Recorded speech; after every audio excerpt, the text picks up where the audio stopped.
buksan mong ilaw para maliwanag naman. Yes, ma'am. Nasusunod po.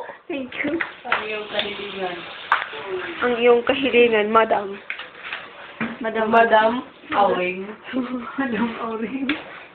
Madam. Madam Bernie, paganda naman. Kasi mamaya, haharap na naman siya sa computer. Umiinom na po siya dahil buntis. Paano nahanap ng gawa? Gusto niyang ipa... Umiinom ako kasi may ubo ako. Ubo saan? Sa baba? In short. Ayaw na niya po ba? Ako na. Pinaglulungo na naman ako. Ako din. Magpapaganda din siya. Papaganda na po silang dalawa. Kasi, Matutulog na po, kaya nagpapaganda. Kailangan tanggalin ang haharap na po sila sa webcam. dumi sa mukha. Magwa-webcam na po kasi sila. Gag. Kaya, Hindi. Kailangan matanggal yung dumi ng mukha. Kasi, para pag nagka-boyfriend ako, lagi titingnan yung mukha ko, hindi yung tutot ko. ay, ina You know what to do, di ba? Ayan yung kwarto, Ayan si Ivy. Ayan. Sa akin, Silka. Kay Ivy. Abihin. Kay Bernie po yan. Abihin. Silka po sa akin.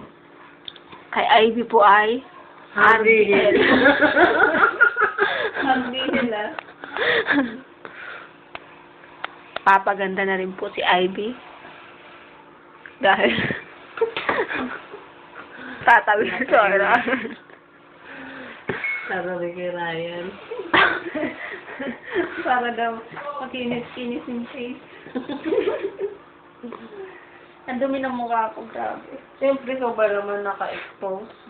Lagi sa labas. alam mo ba kanina? Naghikaw ako. Tapos, naka-stop yung mga sasakyan. Yung kotse,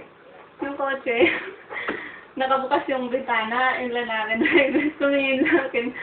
Natulog ako dapat sabi, tumingin din sa akin yung mama. Nakikaw din siya. Nahawa sa akin. Kasi nasabi ni Bernie, fix daw hindi na nabibili. Sabi ko, di ba alam mo dun yung sa kumot sa may harap ng Mercury?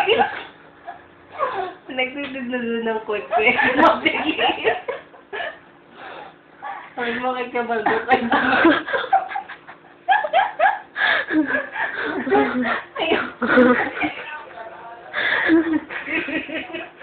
Kasi sabi ni Bernie, wala raw tao dahil.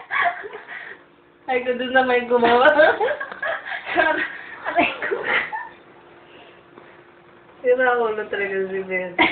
Stop mo na nga niya.